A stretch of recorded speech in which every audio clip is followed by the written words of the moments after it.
Hi all. So today we are going to go through the January 2023 paper. So the first question asks, state two responsibilities of management to each of the following stakeholders. And we have customers as well as employees. 2 marks each. So the answer that we would give would be management for customers. Management must provide customers with safe, good quality goods and services that are fit for use. And management must ensure that customers are treated fairly and honestly, for example, by charging fair prices and giving accurate information about products. Our second question, B, is identify two stakeholders of your business other than customers and employees. So we just listed it because it's 2 marks and 2 stakeholders. So we have the owners or the shareholders as well as the government. Now our third question is list 4 strategies that could be used to motivate employees in a business. So it's only 4 marks really. So it's 4 points, but they give you a substantial amount of space to not write big long paragraphs, but also not to write 3 words in each point. So you could write a full sentence for each point. So for our strategies, we have increase wages or give performance bonuses to reward employees for good work. Offer promotion opportunities so workers can feel advanced in the business. So workers feel they can advance in the business. Provide training and staff development to improve employee skills and confidence. Recognize and reward good performance through praise, awards, or Employee of the Month programs. So if you notice, we listed what they should do and what the outcome would be. So they should increase the wages or give bonuses, and that would reward the employees for good work. If they offer the opportunities, that would encourage the employees to feel advanced. So that's the outcome. Providing training and staff development, the outcome is improving the skills and confidence. And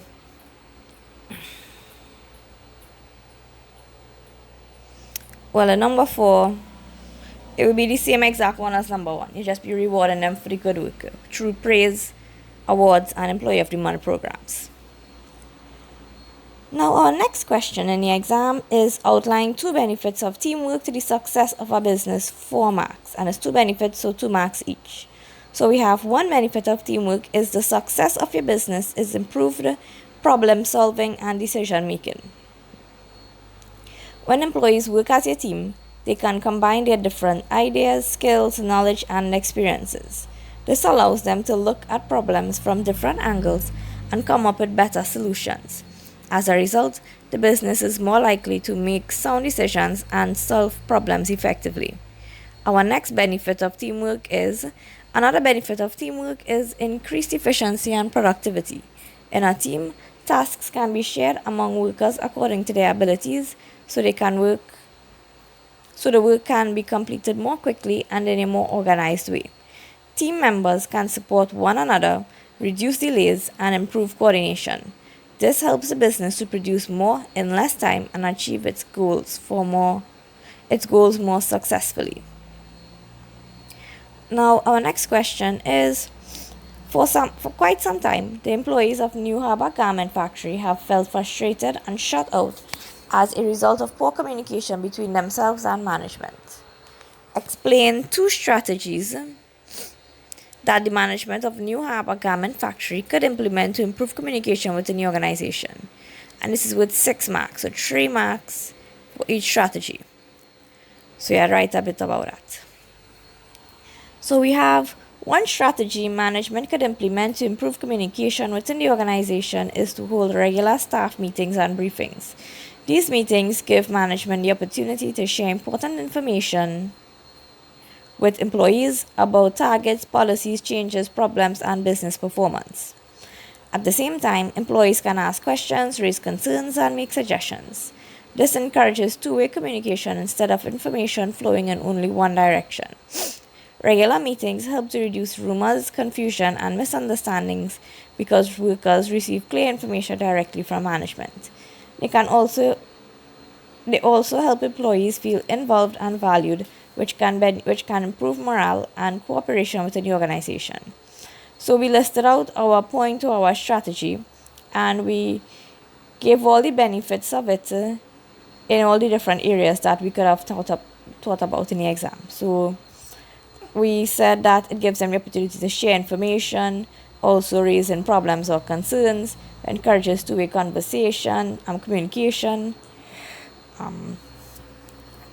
reduces misunderstandings, and also helps the employees feel involved or valued. So as much as you could think about the point, you could write. The second one we have is another strategy is to introduce formal communication channels such as suggestion boxes, emails, memos, or an internal messaging system. These channels provide structured ways for information to move both downward and management to workers and upward from the workers to management. For example, management can use memos or emails to give instructions, updates, and feedback quickly, while suggestion boxes or internal systems allow employees to share complaints, ideas, and concerns. This makes communication more organized, timely, and effective. It also ensures that important messages are not forgotten, distorted, or passed on incorrectly. So we once again listed our points, we explained it a little bit, and then we give an example. So you could do either of those strategies to answer this question. Now our second question is, number 2A. First we have to define the term invitation to retreat. So we said an invitation to treat is not a legal offer, but an invitation for another party to make an offer which may then be accepted or rejected. Our next question is identify 2 characteristics of a simple contract. So for the definition questions, you just need to learn definitions to put it in the exam. The next one is simple contract. So 2 characteristics is A, it may be written or oral, and it does not require a seal or deed to make it valid. Next one, state 2 ways of terminating a contract. So they would be performance or completion of the contract as well as a breach of a contract. B now, describe 2 features which make a hire purchase agreement a type of specialty contract. So we have one feature that makes a hire purchase agreement a type of specialty contract is that it is in writing and signed by the parties involved. Specialty contracts are formal contracts and they are usually required to be written rather than merely oral. In a hire purchase agreement, the terms are set out in a written document which is signed by the buyer and the seller or finance company, making it legally binding.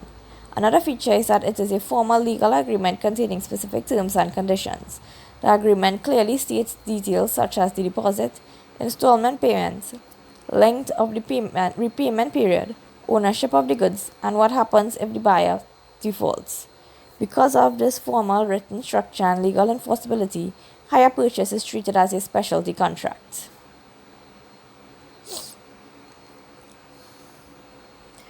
Our next question is, distinguish between the insurance principles, utmost good faith, and indemnity. So we have utmost good faith means that both parties to the insurance contract, especially the insured, must act honestly and disclose all material facts before the agreement is made. Material facts are important details that could affect the insurer's decision to provide cover or determine the premium to be charged.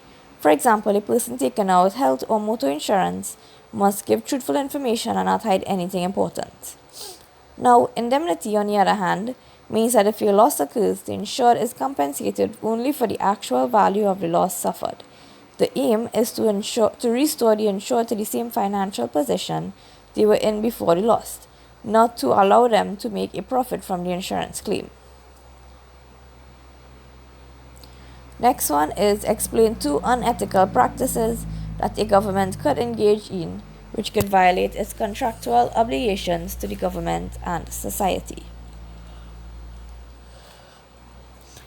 Okay, so we have one ethical practice a business could engage in is tax evasion. unethical, right? This happens when the business deliberately understates its profits, hides income, keeps false taxes, or fails to report all of its earnings in order to avoid paying the correct amount of tax to the government. This is unethical because paying taxes is one of the business's obligations to the state. When a business evades taxes, it is breaking the law and acting dishonestly. It also deprives the government of revenue needed to provide important public services such as education, healthcare, road security, and sanitation. As a result, society suffers because fewer funds are available for national development. Then, another unethical practice is polluting the environment. A business may dump waste into rivers, releasing harmful fumes into the air, or dispose of chemicals improperly in order to reduce operating costs. This is unethical because businesses have a responsibility to operate in a way that does not harm the public or the environment. Pollution can damage natural resources, destroy wildlife, create unpleasant surroundings, and cause serious health problems for people living nearby. It therefore violates the business's obligation to society since businesses are expected to act responsibly and protect the well being of the community.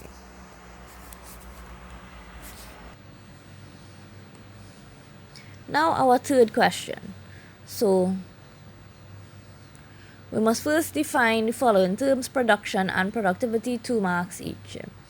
So, we have production as the process of converting raw materials and other resources into goods and services to satisfy human wants.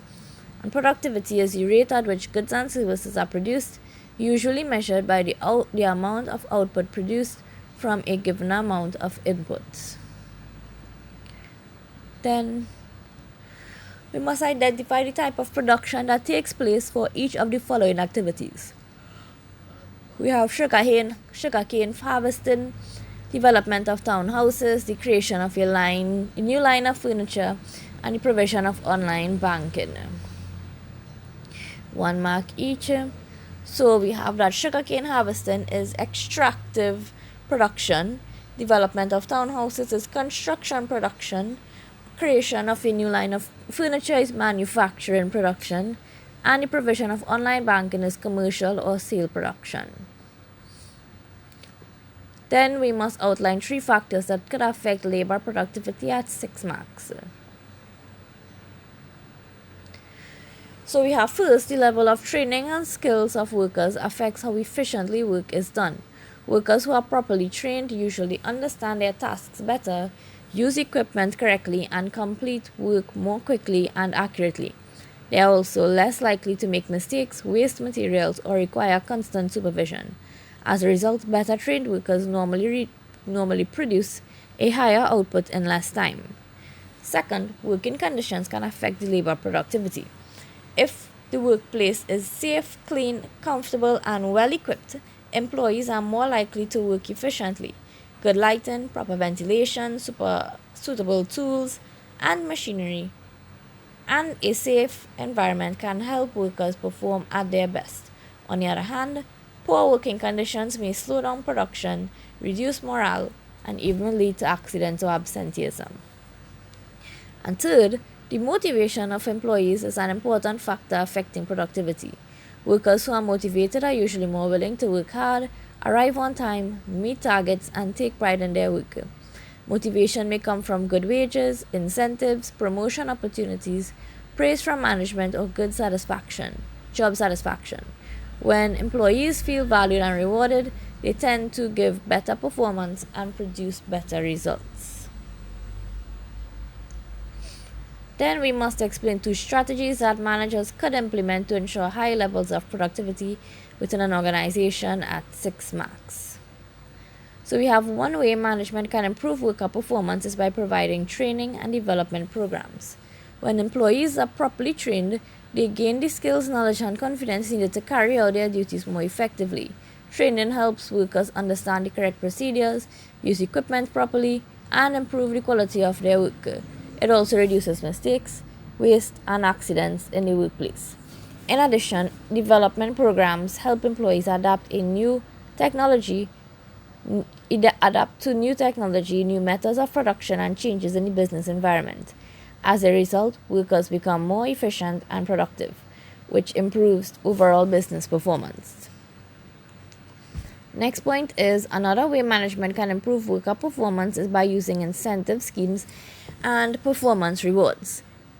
Management may offer bonuses, promotions, commissions, salary increases, prizes, or public recognition to employees who meet or exceed their targets. These rewards motivate workers to put in greater effort because they know good performance will be recognized and rewarded.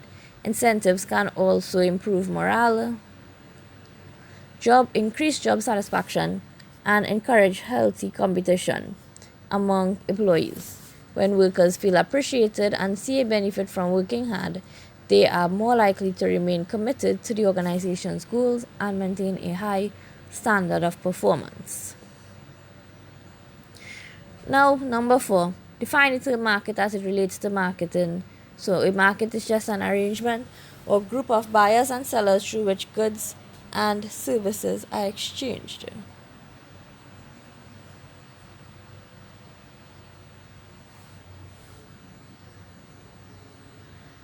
Then identify 2 elements of the traditional marketing mix. So the 2 elements will be product and price. Now state 4 reasons for conducting market research at 4 marks. So to identify customer needs and wants, that's our first point. Market research helps a business find out what customers prefer, what features they want in a product, and what problems they need solved. This helps business provide goods or services that are more likely to satisfy customers. Then to determine the level of demand for a product, a business needs to know whether enough people are willing and able to buy the product. Market research helps to estimate demand so the business can decide whether the product is likely to be successful. Then to gather information about competitors. Through market research, a business can learn about competitors' prices, products, strengths, weaknesses, and promotional strategies. This helps the business to compete more effectively in the market. So, to make better marketing decisions, market research provides useful information for decisions about pricing, promotion, packaging, and distribution. This allows the business to choose the best ways to attract customers and increase sales. Then our next question is to describe 3 factors that influence consumer behavior. So income level is 1. A consumer's income affects what and how much he or she can buy. People with higher incomes may buy premium brands, while lower income customers may choose cheaper alternatives. Culture and social background. A person's culture, traditions, and social environment influence tastes, preferences, and buying habits. For example, food, clothing, and entertainment choices may differ from one culture to another. Advertising and promotion. Consumers are often influenced by advertisements, discounts, social media promotions, and celebrity endorsements. These can create awareness and persuade people to try or purchase products. Now we have explained 2 ways in which businesses could use social media to promote sales for 6 marks. So we have 1 way businesses could use social media to promote sales is by advertising their products and special offers online. Businesses can use platforms such as Instagram, Facebook, and TikTok to post photos, video stories, and advertisements showing their products or services. These posts can highlight important features, prices, benefits, and any promotions such as discounts, bundle deals, or limited time offers. This helps to increase awareness of the business and reach a large number of potential customers quickly and cheaply. As more people see the products and promotions, they may be encouraged to make a purchase, especially if the offer is attractive or available for a short time. And another way businesses could use social media to promote sales is by engaging directly with customers.